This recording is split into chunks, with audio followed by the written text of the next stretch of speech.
أعوذ بالله من الشيطان الرجيم. بسم الله الرحمن الرحيم. الحمد لله رب العالمين الرحمن الرحيم مالك يوم الدين. إياك نعبد وإياك نستعين. اهدنا الصراط المستقيم صراط الذين أنعمت عليهم غير المغضوب عليهم ولا الضالين.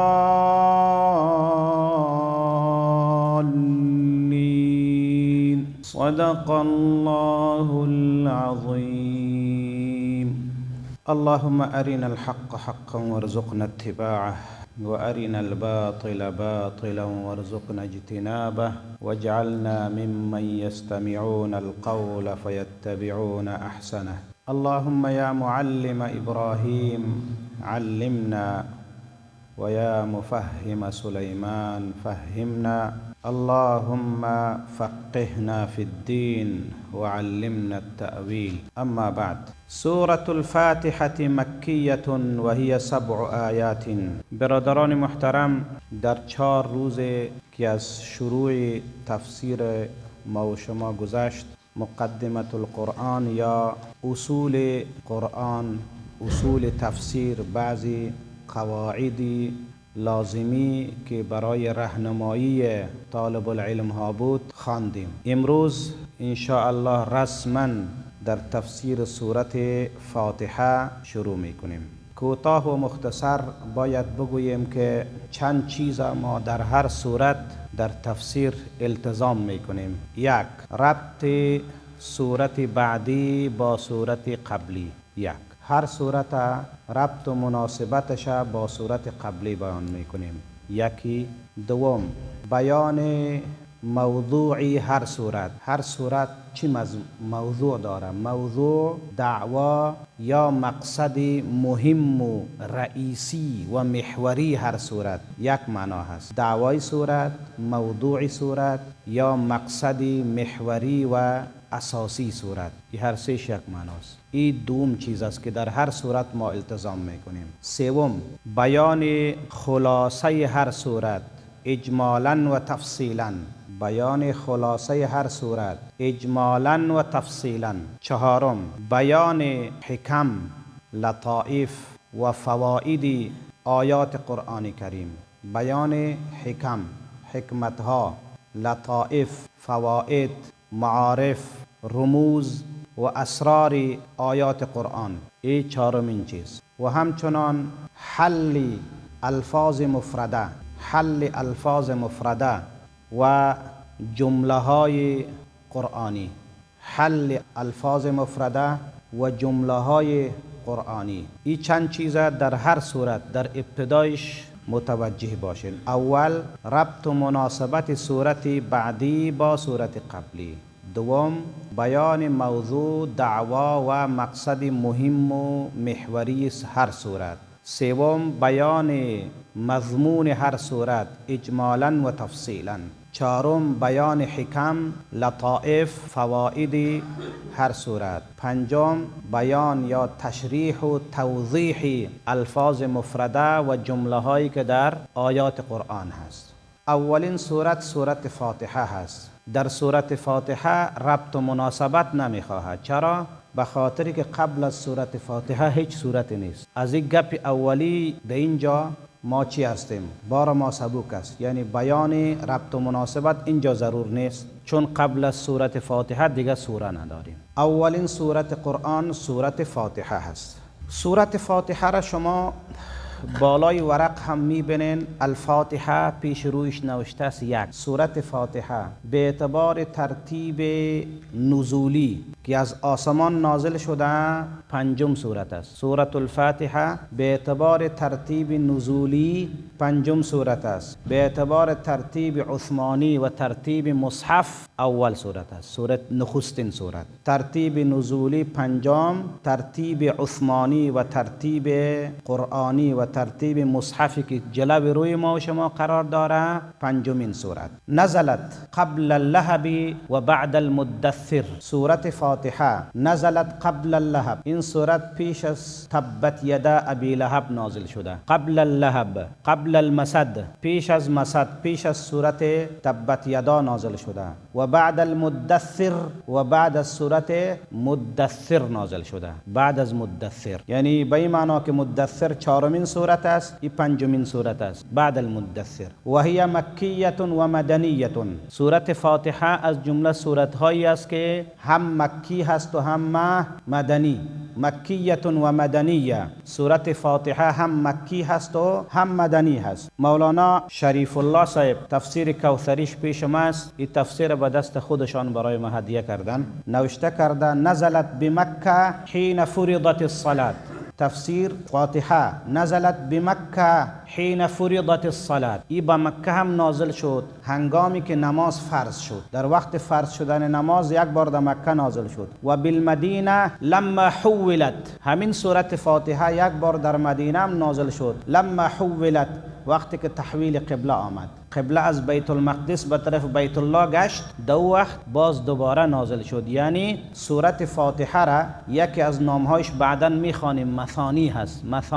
مثانی به معنای تکرار. سورت فاتحه را به این خاطر مثانی گفته میشه به خاطری که نزلت مکررتن. این سورت تکراری نازل شده. یک بار در مکه نازل شده حین فرضت الصلاة، یک بار هم در مدینه نازل شده لما حولت القبله، وقتی قبله از بیت المقدس به طرف بیت الله تغییر پیدا کرد، تحویل یافت. دو مرتبه نازل شده. سورت فاتحه دارای 7 آیت است و یا 7 آیات. 7 آیت داره و همچنان دارای 25 کلمه هست. کلماتش شمار کنیم: الحمد لله رب العالمین الرحمن. 25 کلمات داره و دارای 123 حروف است.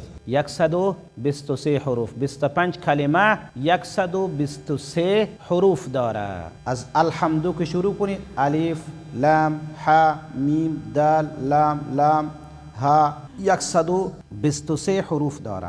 دوستا امی عنوانی که داریم ما سورة الفاتحه مکیتون. یک لفظش تحقیق کرده میم باز در ارتباط بسم الله. سورة الفاتحه اولین تحقیق ما بالای سورت است.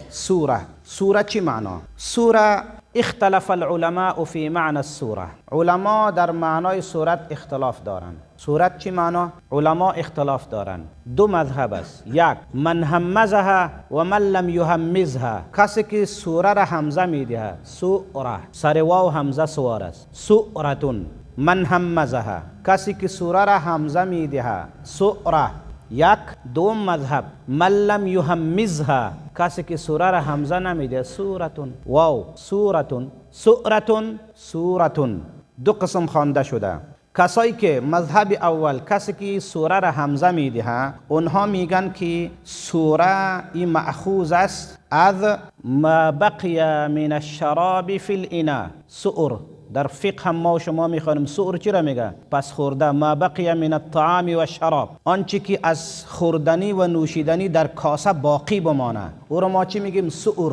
پس خورده، پس نوشیده. صحیح شد. سؤر ما بقی من الشراب فی الاناء را گفته میشه. آبی باقی مانده یا طعامی باقی مانده در کاسه، این سؤر هست. ما بقی من الشراب قطعه من الشراب است. ما بقی من الطعام قطعه من الطعام است. طعام تو خوردی، شکمت سیر شد، کمی ماند. یعنی می کمی که مانده این یک قطعه از می خوردگیت است، یک سهم و یک حصه از می خوردگیت است. آلی سورت قرآن چرا سؤره میگه؟ لانها قطعه من القرآن. چون این سوره هم که است یک قطعه و یک سهم و یک بخشی از قرآن است. به خاطر ایره چی میگه؟ سوره. سورة الفاتحه یعنی فاتحه هم یک قطعه قرآن است. سورة البقره، سوره بقره هم یک قطعه و یک سهم و یک بخشی از قرآن هست. این در صورتی که سورتون با همزه بخوانیم. اگر بی همزه بخوانیم، سورت بی همزه بخوانیم، بعدا علما می فرمایند که سورت این مأخوذ است از سور البلد. سور البلد یا سور المدینه. سور البلد یا سور المدینه در کتاب‌های دیگه ما می‌خوانیم عبارت است از دیواری که محیط بر شهر باشه. در گذشته ها شهرها محیط به دیوار بود، اطراف شهر یک دیوار بود، دیواری احاطوی کلان و بزرگ. بعداً او دیوار کلان و بزرگ احاطوی یک دروازه داشت، ورودی و دخولیش هم یک دروازه بود. از همین دروازه داخل میشد مردم، از همین دروازه بیرون میشد. ایره مأخوذ است از سور البلد و سور المدینه مأخوذ است، چنان که دیوار اطراف شهر ای بر شهر احاطه کرده. این چنین سورت قرآن بر همون آیاتی که در داخلش است احاطه کرده. مثلا سورت کوثر 3 آیت است، سورت کوثر هم 3 آیت احاطه کرده. سورت اخلاص 4 آیت است، سورت همین 4 آیت احاطه کرده، مانند که دیوار اطراف شهر احاطه میکنه. این یک معنا.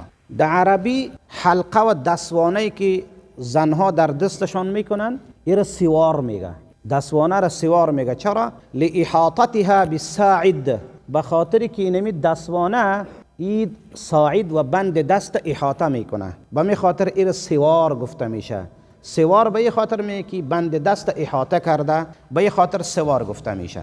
بعضی علما میفرمایند که سورت از ثورت گرفته شده. سورت به ضم سین مأخوذ است از ثورت به فتح سین، از ثورت گرفته شده. ثورت چه معنا؟ المنزله الرفیعه. ثورت به معنای المنزله الرفیعه، مقام بلند. المنزله الرفیعه، منزلت و مرتبه بلند ثوره گفته میشه. چنان که نابغه یک شاعر است، نابغه یک شاعر هست و در شعرش میگه الم تر ان الله اعطاك ثورة ترى كل ملك حولها يتذبذب. میگه الم تر ان الله اعطاك ثورة، میگه تو نمیبینی؟ کسر که مدح میکنه الم تر ان الله اعطاك ثورة، خدا میگه برای تو ثورت داده. ثورت چه معنا؟ المنزلة الرفیعه، بر تو مقام بسیار بالا داده. ترى كل ملك حولها یتذبذب، میگه آل تو میبینه هر بادشاه حولها به اطراف اینمی منزله رفیعی که خدا برات داده یتذبذب میچرخه، اما مردم اطراف تو میچرخه. چرا؟ مقامت بالا هست. ترى كل ملك حولها یتذبذب، هر ملک و بادشاه را میبینی که اطراف اینمی منزله و مقامی که خدا برات تو داده یتذبذب، او میچرخه و در اطراف تو میگرده. بر صورت محل استشهاد الم تر ان الله اعطاك ثورة، اینجا ثورت به معنای المنزله الرفیعه هست. به خاطر قرآن هم کلام الله هست، سورت های قرآن هم کلام الله هست، خود قرآن هم دارای المنزله الرفیعه هست و هر سورت هم دارای المنزله الرفیعه هست. هم قرآن دارای مقام بلند است و هر سورت قرآن هم دارای مقامی بلند است. به خاطر این سوره گفته میشه سوره از ثورت، ثورت به معنای المنزله الرفیعه. بعضی علما میگن که سورت از تصور گرفته شده. تصور با صاد نه، با سین. السورة مأخوذة من التصور، سورت مأخوذ است از تصور. تصور چه معنا؟ تصور به معنی تصاعد، تصور به معنای تصاعد است، بلند شدن، بالا رفتن. صعود که میگه فلانی نفر به مقام بالا صعود کرد، سقوط نکرد، صعود کرد. از تصور گرفته شده. صورت از تصور گرفته شده. تصور به معنی تصاعد، تصور به معنای تصاعد هست. این در قرآن هم آمده. داود علیه السلام وقتی که اوقات خود تقسیم کرده بود، یک وقت برای حکومت داری و رعیت داری، یک وقت به خاطر عبادت الله. وقتی که در امو عبادتگاهش مصروف عبادت بود، در بین مردم جنجال پیدا شد. 2 نفر، یک نفر یک گوسفند داره، یک نفر 99 گوسفند داره. له 99 نعجة ولی نعجة واحده. بینشان جنجال شد. اونا گفتن خیلی بیا بریم پیش داوود علیه السلام فیصله کنیم. او ساعت حکومت و قضا و فیصله داوود علیه السلام نبود، ساعت عبادت داوود علیه السلام بود. وقتی که رفتن در دروازه بند است، اونا جنجال داشتن، باید جنجالشان فیصله صورت بگیره، داوود علیه السلام حل کنه. اذ تصوروا المحراب، آیت است. اذ هنگامی تصوروا، تصاعدوا المحراب، اونا بلند رفتن المحراب به عبادتگاه داوود علیه السلام. اینجا در آیت تصورو گفته، تصورو به معنی تصاعدوا، بلند رفتن به طرف عبادتگاه داود علیه السلام. وقتی که صورت از تصور گرفته شده، تصور به معنای تصاعد و بلند رفتن هست. صورت قرآن چرا صورت گفته میشه؟ صورت قرآن به خاطر صورت گفته میشه. صورت قرآن هم کلام الله هست. کلام الله را هر کس که قرائت کنه یا قاری کلام الله، کس کلام الله را میخوانه، او یتصاعد منزلتا بعد منزلت، او بلند میره، مقامش جایگاهش هم در دنیا و هم در آخرت بلند میره، منزلتا بعد منزله، یک زینه بعد از او دیگه زینه، دیگه زینه، دیگه زینه، قاری قرآن بالا میره. او حدیثی که ما شما زیاد شنیدیم و میخوانیم، در قیامت برای قاری قرآن گفته میشه اقرا ورتل ورتقی، اقرا بخوان، ورتل اما به تجوید بخوان، به ترتیل و به تجوید بخوان، کما کنت ترتل فی الدنیا، چنان که در دنیا با تجوید میخوانی، ورتقی به تجوید بخوان و بالا برو، فان منزلک عند آخر آیه تقرأها، مقام تو در نزد آخرین آیتی هست که تو او را قرائت میکنی. قرآن از 6000 آیت بالا هست، یعنی یک قاری قرآن 6000 و چند صد مقام و منزلش در قیامت در پیشگاه الله بلند میره، دمون منزل های بسیار بالای بالا زندگی میکنه. ایرا به خاطر گفتیم از تصور گرفته شده. تصور به معنای تصاعد هست. قاری قرآن هم در قیامت بالا میره، مقامش، منزلش، مرتبهش بالا هست. سورة الفاتحه مضاف خواندیم، باقیمان مضاف الیه که فاتحه هست. فاتحه یکی از نامهای مشهوری سورت الحمد است، یکی از نامهای مشهورش، چون فاتحه از فتح گرفته شده. فتح به معنای باز کردن و گشودن هست. این فاتحه مانند مقدمه هست. در دیگه کتابا ما و شما مقدمه میخوانیم، هدایت النحو که میخوانیم میگه یک مقدمه داره، ثلاثه مقاصد داره، یک خاتمه داره. صحیح شد؟ این مقدمه قرآن است. بعداً میگیم که تو مقدمه. صحیح شد؟ مقدمه العلم، مقدمه الکتاب به ما و شما آشنا هستیم، یا مقدمه الدلیل، 3 مقدمه داریم. این سورت فاتحه است. در کتابا ما و شما به نام مقدمه میخوانیم، یا در فارسی تعبیرش است دیباچه. مقدمه، دیباچه، پیش گفتار، پیش زمینه. این پیش زمینه، پیش گفتار، مقدمه و دیباچه مکمل قرآن هست. بیان سوره ها باز میخوانیم، یکی از نام ها است سورت الفاتحه مکیتون. سورت فاتحه مکیتون، این مکی هست. مکیتون یایش نسبتی هست، منصوب الى مکه. مدنیتون یایش نسبتی است، منصوب الى المدینه. اول مکی یا مکه چی معنا؟ مکه را بفهمیم. مکه المکرمه. مکه چی معنا؟ مکه علما اهل لغت میفرمایند مکه به معنای هلاکت میآید، چنان که عرب ها میگن مکه الشیء اذا اهلکه. مکه به معنای چی؟ هلاکت. چنان که عرب ها میگن مکه الشیء اذا اهلکه. عرب ها مکه الشیء در جای میگن وقتی که یک چیز نابود کرده شوه و هلاک کرده شوه. بعدا عرب ها میگن مکه الشیء اذا اهلکه. مکه الشیء اذا اهلکه یعنی مکه به معنای هلاک کردن میآید. و یقال لها بکه. مکه را بکه هم گفته شده. در سورت آل عمران پاره 4 که شروع میشه، الله تعالی اونجا لفظ بکه را ذکر کرده. ان اول بیت وضع للناس للذی ببکه مبارکا و هدی للعالمین. بکه چی معنا؟ بکه به معنای خرق، پاره کردن. چنان که عرب ها میگن بکه الشیء اذا خرقه. بکه الشیء اذا خرقه. بکه را وقتی میگن عرب ها وقتی که یک کس یک چیز پاره کنه میگن بکه الشیء. بکه الشیء وقت کی میگن؟ اذا خرقه، وقتی که او را پاره کنه. خی مکه کو به معنای هلاک کردن بوده، بکه به معنای پاره کردن بوده. امی بیت الله شریف، امین کعبه الله را چرا الله مکه و بکه گفته؟ مکه به معنای هلاک کردن، بکه به معنای پاره کردن. این بیت الله، این کعبه الله را، بیت الله الحرام، چرا الله در یک جای مکه گفته و در دیگه جای بکه گفته؟ چرا؟ به خاطر لانه اهلک، لانها اهلک اعداءها و اخرق اعناق الجبابره. به خاطر میگه مکه را، به خاطر مکه میگه لانها اهلک اعداءها، به خاطر که مکه دشمنان خود هلاک میسازه.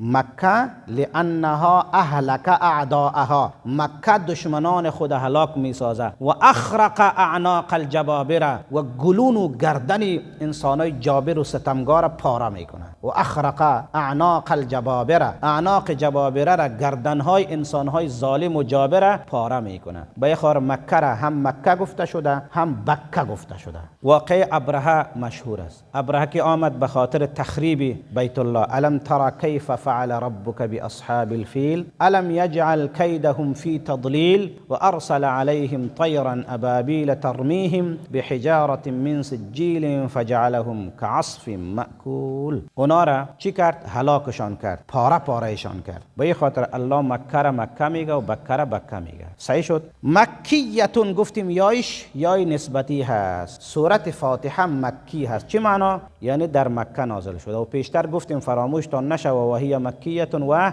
مدنیتون. بعد از هجرت پیغمبر علیه السلام یک بار دیگه هم نازل شده. بر صورت اینجا گفتم مکی. حالا یک فرق بین سوره های مکی و مدنی را باید بدانیم. سوره های مکی و مدنی با هم چی فرق دارند؟ هم سوره های مکی داریم در قرآن، هم سوره های مدنی داریم. لحاظا فرق بین سوره های مکی و سوره های مدنی چیست؟ یکی فرق کلی هست، یکی فرق اغلبی و اکثری هست. یکی فرق کلی که منتقض نمیشه، کلی هست، تنطبق على جمیع جزئیات موضوعه، بر همه جزئیاتش منطبق و موافق هست. یکی اکثری هست، اغلبی هست. علامه جلال الدین سیوطی رحمه الله در الاتقان فی علوم القرآن یک فرق کلی در بین مکی و مدنی را ذکر کرده. یک فرق کلی جامع مانع. و فرق کلی کدام است؟ سورت مکی چیزا میگه؟ ما نزلت قبل الهجره.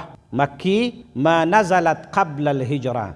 مکی هموست که قبل از هجرت نازل شده باشه. در خود مکه نازل شده، در سفر نازل شده، در طایف نازل شده، در هر جای نازل شده باشه قبل الهجرت باشه، همین مکی هست. مدنی چیست؟ ما نزلت بعد الهجره. مدنی هموست که نازل شده باشد بعد از هجرت، ولو در مکه نازل شده باشه. سورت انا فتحنا لك فتحا ای در حدیبیه نازل شده. حدیبیه هنوزم در حدود حرم، یک حصهش در حدود حرم مکه داخل است. بعد گفته نمیتونیم که سورت فتح مکی هست، سورت فتح مدنی هست. چرا؟ نزلت بعد الهجره، به خاطری که بعد از هجرت نازل شده. این فرق کلی هست در بین مکی و مدنی. فرق کلیش امیست که مکی نزلت قبل الهجره، مدنی نزلت بعد الهجره، بعد از هجرت نازل شده. حال دیگه فرقا را میگیم. این فرقا باز فرقهای اغلبی و اکثری هست، فرقای کلی نیست. یک فرقش ای هست دوستای عزیز که سورت مکی امور گفته میشه که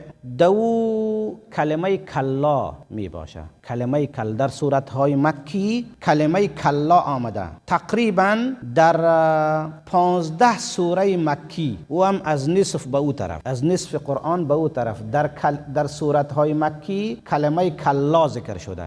در 15 سوره از نصف قرآن به او طرف کلمه کلا ذکر شده. در سورت‌های مدنی کلمه کلا ذکر نشده. یک فرق است. در سورت‌های مکی کلمه کلا هست، کلا سیعلمون ثم کلا سیعلمون کلا سوف تعلمون کلا لینبذن فی الحطمه. در سورت‌های مکی کلمه کلا هست، در سورت‌های مدنی کلمه کلا ذکر نشده. یک فرق. فرق دوم، در سورت‌های مکی قصه آدم و ابلیس ذکر شده. آدم علیه السلام و ابلیس. در سورت‌های مکی قصه آدم علیه السلام و ابلیس مذکور است، اما در سورت‌های مدنی قصه آدم علیه السلام و ابلیس، شیطان نیست، الا فی البقره، مگر در بقره که مدنی هست قصه آدم و ابلیس اونجا می باشه. گفتیم این فرقهای اکثری هست.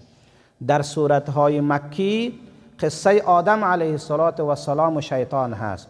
در سورت‌های مدنی قصه آدم و شیطان نیست، الا فی البقره، مگر در سورت بقره است. این دو فرق. فرق سوم، در سورت‌های مکی سجده تلاوت مذکور است، یعنی آیات سجده تلاوت در سورت‌های مکی هست. در سورت‌های مدنی چی نیست؟ سجده تلاوت نمی باشه. دو الا فی الحج، مگر در سورت حج. با وجودی که مدنی هست آیات سجده داره. دو سجده داره سورت حج. یکی عند الشافعی هست که باز مسئلهش جداگانه هست. آیت سجده در سورت‌های مکی می باشه، در سورت‌های مدنی نمی باشه. الا فی الحج، مگر در سورت حج با وجودی که مدنی هست آیت سجده وجود داره. فرق چهارم، در صورتهای مکی ذکر جهاد نیست، در صورتهای مدنی ذکر جهاد است، چون جهاد بعد از هجرت فرض شده. اذن للذین یقاتلون بانهم ظلموا، او در صورتهای مدنی هست. در صورتهای مکی ذکر جهاد نمی باشه، در صورتهای مدنی ذکر جهاد می باشه. این فرق چهارم. فرق پنجم، در صورتهای مکی ذکر منافقین، قباحت منافقین در صورتهای مکی نمی باشه، در صورتهای مدنی ذکر منافقین هست، چون منافقین در مدینه بودن، در مکه مشرکین بودن، کافرای خالص بودن، لذا ذکر قباحت منافقین در صورتهای مکی نیست بلکه در صورتهای مدنی می باشه. فرق ششم، در صورتهای مدنی خطاب است به یا ایها الناس، در صورتهای مدنی خطاب است به یا ایها الذین آمنو. این فرقهای کلی نیست، خب فرقهای اکثری هست، تکراری براتون بگم. در صورتهای مکی خطاب است، ندا هست به یا ایها الناس. در صورتهای مدنی خطاب و ندا به یا ایها الذین آمنو می باشه. این فرق ششم. فرق هفتم، در صورتهای مکی مضمون توحید، رسالت، قیامت، صبر، تسلی، این چیزها در صورتهای مکی است، چون در 13 سال دعوت پیغمبر علیه السلام زیاد پیغمبر علیه السلام بالای عقیده مردم کار کرد و زیاد مشکلات تحمل کرد و زیاد شدائد و سختی ها از طرف کفار بالای پیغمبر علیه السلام آمد. لذا توحید، رسالت، صدق قرآن، معاد، صبر، تسلی، این چیزها در صورتهای مکی هست. در صورتهای مدنی باز این چیزها نمی باشه. نظم عمومی و جهاد فی سبیل الله است، درباره نظم زندگی، او را که چی میگن تدبیر منزل، درباره نظم عمومی و تدبیر منزل و جهاد، از این چیزا صحبت میشه. این فرق هفتم. فرق هشتم، سورتهای مکی اکثرا قصیرتون، این کوتاه هست، سورتهای مدنی اکثرش طویل و دراز است. سورتهای مکی این اکثرا چی می باشه؟ کوتاه. سورتهای مدنی اکثرا و اغلبا دراز می باشه. فرق نهم، در سورتهای مکی رد بر مشرکین است، بر مشرکین رد میشه، خصومت، جنجال، جر و بحث به امرای مشرکین است. اما در سورتهای مدنی خصومت، رد، نقد بر منافقین، بر یهود و نصارا، چون اینا در مدینه منوره بودند. در سورتهای مکی رد بر مشرکین است، خصومت مع المشرکین است، اما در سورتهای مدنی رد است بر منافقین، بر یهود و نصارا، چون اینها در مدینه منوره زندگی میکردند. دهمین فرق، در سورتهای مکی استعارات، تشبیهات، تمثیلات، این چیزها در سورتهای مکی زیاده. استعارات، تشبیهات، تمثیلات در سورتهای مکی بیشتر هست، اما در سورتهای مدنی که بیاییم باز از استعارات و از تشبیهات و از تمثیلات این خالی می باشه، الا ماشاء الله یگان سورتها داره مثال و تمثیل و استعاره، دیگه بیشتر در سورتهای مکی می باشه. این فرقهای اکثری و اغلبی را که گفتم، بیشتر این فرقها را جلال الدین سیوطی رحمه الله در الاتقان فی علوم القرآن ذکر کرده. سورة الفاتحة مکیتون و هی 7 آیات. سورت فاتحه دارای 7 آیت است. 7 آیات، 7 کو میفهمیم دیگه، 7 میگه، او تحقیق نداره دیگه. عدد ما فوق 6 و ما تحت 8 او 7 هست. آیات بالاش بحث میکنیم که آیات چی معنا. آیات ای جمع است، مفردش آیتون هست. آیتون جمعش اینجا یک جمع است، آیتون. جمع دیگه هم داره، آیون، آیون. بعداً در آیت الکرسی میخوانیم. ابن کثیر رحمه الله درباره آیت الکرسی میگه آیت الکرسی سید و آی القرآن، سردار آیت های قرآن. آیتون مفرد است، یک جمعش آیون هست، یک جمعش آیاتون هست، یک جمعش آیاون هست، یعنی 3 جمع داره، آیون، آیاون، آیاتون. این جمع آیت می باشه. این شد تحقیق صیغوی. آیت صیغهش تحقیق کردیم، آیتون مفرد، جمعش آیون، آیاون، آیاتون، این جمعش می باشه. تحقیق اعلالی، آیتون از خود اعلال داره. دی چند قول هست در اعلالش. یکی علامه کیسائی می فرماید که آیتون در اصلش است آییاتون. آیتون در اصلش است آییاتون.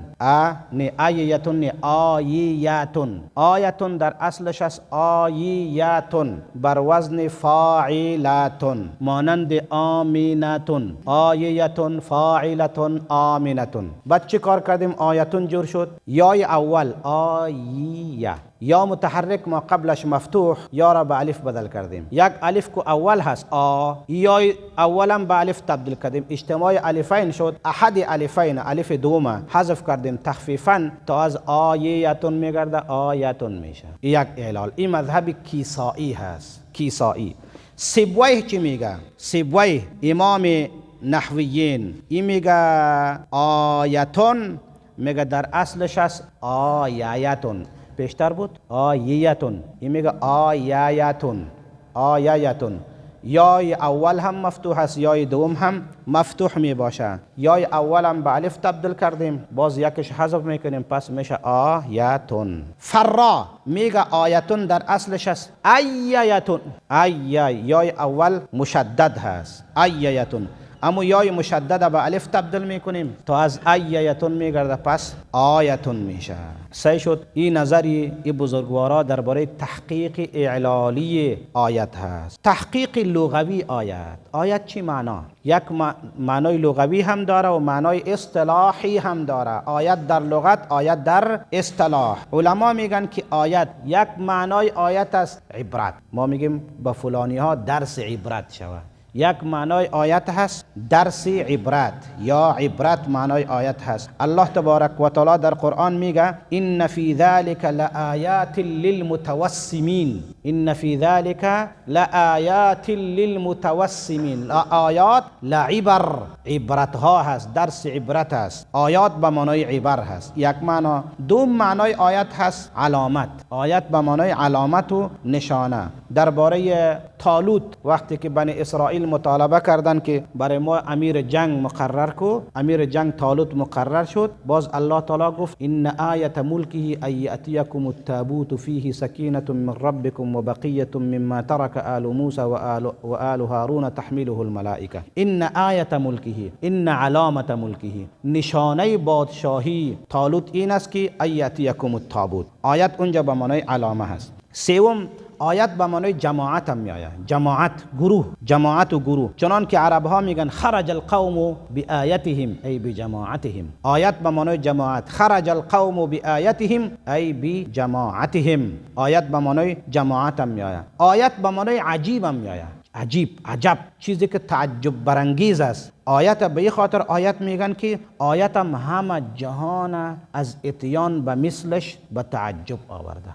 در دنیا هیچ کسی مثل آیت قرآن آورده نمیتونه. همه مردم انگشت تحیر زیر دندان ماندن و در شگفت هستند از اینکه در تعجب هستند که آیت را مثل آیت قرآن آورده نمیتونه. این شد تحقیق صیغوی، تحقیق اعلالی و تحقیق لغوی آیت. آیت در اصطلاح چرا میگه؟ در اصطلاح آیت در اصطلاح میگه قطعه من القرآن اولها معلوم و آخرها معلوم بالتوقیف. آیت چه معنا؟ اسمت الله. قطعه من القرآن، قطعه و یک توته و یک بخشی از قرآن است. اولها معلوم و آخرها معلوم. اول آیت معلوم است، آخر آیت معلوم است. بالتوقیف. بالتوقیف چه معنا؟ بالوقوف من صاحب الشرع. توقیف ایمانا یعنی آیات قرآن که اول و آخرش تعیین شدگی است. مثلا انا اعطیناک الکوثر، شروعش از انا میشه، ختمش به الکوثر. این مسموع هست از صاحب شرع، از خود پیغمبر علیه السلام شنیده شده. هیچ کسی، هیچ فقیهی، هیچ عالمی، هیچ مجتهدی آیات تعیین کرده اول و آخرش تعیین کرده نمیتونه. این خود پیغمبر تعیین کرده. الحمدلله اول آیت است، رب العالمین آخر آیت است. اول قطعه من القرآن اولها معلوم و آخرها معلوم بالتوقیف. صحیح شد. این معنای اصطلاحی آیت هست. و هی 7 آیات. از این عنوان خلاص شدیم. سوره الفاتحه مکیه و هی 7 آیات. سوره فاتحه مکی هست و هی 7 آیات. این دارای 7 آیات. حالا همینجا قبل از اینکه در بسم الله بریم، چون فاتحه یکی از نامهای سورت است، پیشتر ما و شما گفته بودیم که ربط و مناسبت بیان میکنیم. یک، دو موضوع سورت، سوم مضامین صورت اجمالا و تفصیلا. اینال میریم طرف چی؟ ربط و مناسبت که ضرور نیست اینجا، چون قبل از صورت نداریم. موضوع صورت فاتحه، صورت فاتحه را موضوعش میخوانیم. دعوای صورت، موضوع صورت، مقصود اهم و بزرگ و محوری صورت فاتحه چیست؟ علما میفرمایند اعلان التوحید والرد على انواع الشرك. این موضوع صورت فاتحه. اعلان التوحید. صورت فاتحه توحید و یگانگی خدا را اعلان میکنه. اعلان التوحید والرد على انواع الشرك بتمامها. بر همه انواع شرک، 10 اقسام و انواع شرک ما شما قبلا خوانده بودیم. بر همه انواع شرک دمی الحمدلله الله تبارک و تعالی چی میکنه؟ رد میکنه. اعلان توحید الحمدلله و رد است بر همه انواع شرک، بر همه انواع شرک رد میکنه. این شد موضوع سورت فاتحه. بعدا در پسانتر میگیم که چطور در توحید است و چگونه همه انواع شرک چی میکنه؟ رد میکنه. حال فی الحال گفتیم موضوع شمیست اعلان توحید و رد بر همه انواع شرک. خلاصه سورت، خلاصه سورت، خلاصه مضمون سورت فاتحه. اول دعوا الحمدلله. اینمی دعوا هست، اینمی موضوع هست، همین مقصودی محوری و اساسی سورت فاتحه امیست. الحمدلله. این دعوا هست، این مدعا هست. برای اثبات این مدعا 3 دلیل پیش میکنه الله. چند دلیل؟ 3 دلیل. 1 رب العالمین، 2 الرحمن الرحیم، 3 مالک یوم الدین. این چی میگه؟ با اصطلاح تفسیر الاستدلال بالاسماء والصفات میگه. الاستدلال بالاسماء والصفات گفته میشه. ما دعوا کردیم، گفتیم همه خوبی ها مخصوص الله است، الحمدلله. حالی این دعوای ما با دلائل ثابت میکنیم. 3 دلیل. نصف آیت اول رب العالمین، 1 دلیل. چرا الحمدلله؟ لانه رب العالمین. چرا الحمدلله؟ لانه الرحمن الرحیم. چرا الحمدلله؟ لانه مالک یوم الدین. این 3 دلیل هست برای اثبات مدعا که الحمدلله هست. این در اصطلاح تفسیر میگه الاستدلال بالاسماء والصفات گفته میشه. استدلال به اسماء و صفات یکی از انواع دلیل عقلی ای هم هست. استدلال به انواع اسماء و صفات. تا آیت چندم رسیدیم؟ تا آیت 30 رسیدیم. 3 دلیل تا آیت 30 رسید، تا مالک یوم الدین. ایاک نعبد و ایاک نستعین. آیت چندم است؟ آیت 4. در آیت 4 نتیجه و تفریع هست. نتیجه و تفریع. مدعا ذکر شد، دلائل برش ارائه شد، خیلی نتیجه چی داد؟ نتیجهش ای شد که ایاک نعبد و ایاک نستعین، خاص تو را می پرستیم و تنها از تو مدد می جوییم. این نتیجه هست، نتیجه دلائل و تفریع بر دلائل هست. نتیجه و تفریع صحیح شد. بعد از این دعا برای هدایت و استقامت است. دعا در آیت 4. آیت 5 اهدنا الصراط المستقیم. در آیت 5 دعا برای هدایت و استقامت. ما میگیم اهدنا الصراط المستقیم، خدایا ما را بر صراط مستقیم هدایت کن. مستقیم و مستمر رو با دوام نگاه کن، ثبات و استقامت نصیب بگردان. این دعا برای هدایت و استقامت. در آیت 5 در اخیر، در آیت 6 و در آیت 7. آیت 6 کدام است؟ صراط الذین انعمت علیهم. در مذهب ما، مذهب احناف، این آیت 6 است. غیر المغضوب علیهم ولا الضالین. این آیت 7 است. در آیت 6 و آیت 7 ذکر 3 گروه از مکلفین است. ذکری 3 گروهی مکلفین، 3 گروهی مکلفین. او 3 گروه مکلفین کدام است؟ 1 منعم علیهم، یکیش منعم علیهم است، الذین انعمت علیهم، گروه اول. گروه دوم مغضوب علیهم، یهود. گروه سوم ضالین، هر سهش هم مکلفین است. یکیش منعم علیهم است که خدا بر اونا فضل و لطف و احسان و انعام کرده. دو گروهش مردمای از جاده منحرف هستند، یکیش مغضوب علیهم است، دومش ضالین هست. این سه گروه مکلفین الله به اعتبار قبول و عدم قبول، منعم علیهم قبول کردن صراط مستقیمه، مغضوب علیهم و ضالین قبول نکردن. سه گروه از مکلفین به اعتبار القبول و عدمه، به اعتبار قبول و عدم قبول سه گروه ذکر میشه. ایره میگن خلاصه مضامین سورت فاتحه. سورت فاتحه خلاصه اول دعوا با سه دلیل. دعوا کدام است؟ الحمدلله. دلیل سه دلیل. رب العالمین یک دلیل، الرحمن الرحیم دو دلیل، مالک یوم الدین سه دلیل. دلائل گفته شد. آل نتیجه چی میبراید؟ ایاک نعبد و ایاک نستعین. بعد از این دعا برای هدایت و استقامت، اهدنا الصراط المستقیم. بعد از این با ذکر سی گروه از مکلفین به اعتبار القبول و عدمه. استاد ما می گفت ذکر دری دلی د مکلفینو په اعتبار د منلو او نمنلو، به اعتبار قبول کردن و قبول نکردن. کیها قبول کرده؟ الذین انعمت علیهم قبول کرده. کیها قبول نکرده؟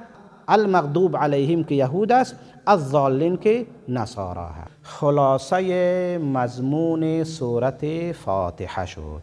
یک چیز نگفتیم که ایرم یک التزام ها امی هست. اگر کدام صورتی که متکثرت الاسما باشه، متکثرت الاسما یعنی نام های زیاد داشته باشه، در اول او صورت نام های او صورت هم یاد میکنیم.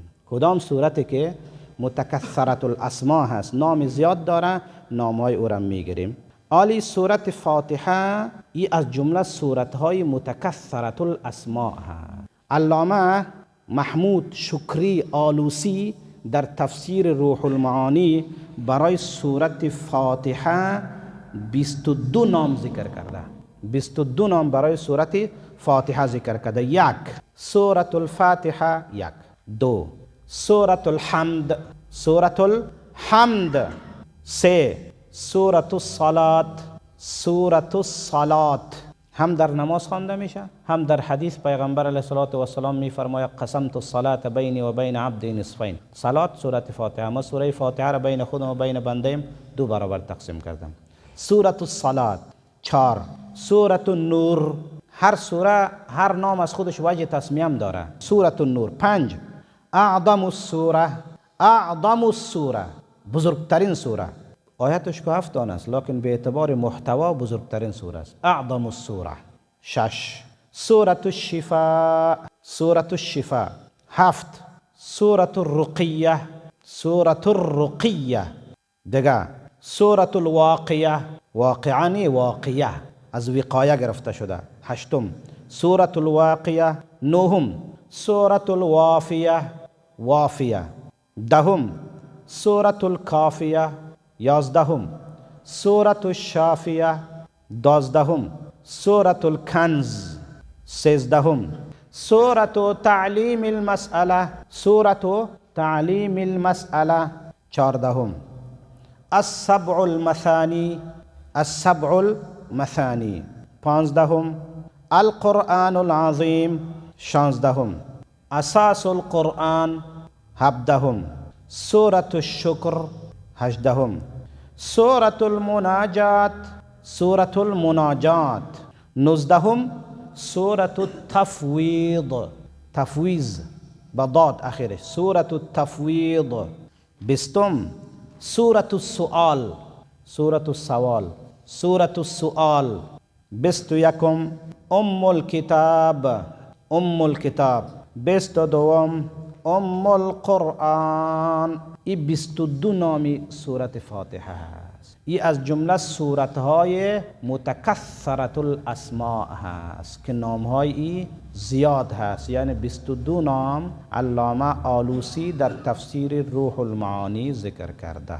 محمود آلوسی از جمله علمای پیشتاز و علمای بسیار بزرگ مسلک احناف است، بهترین تفسیر داره و تفسیرش باز یگان لطائف و اشارات تفسیری هم داره، تفسیرهای صوفیانه هم داره، تفسیرهای صوفیانه خیلی اشارات باریک در قرآن داره. به هر صورت این شد دوستا نامهای سورت فاتحه.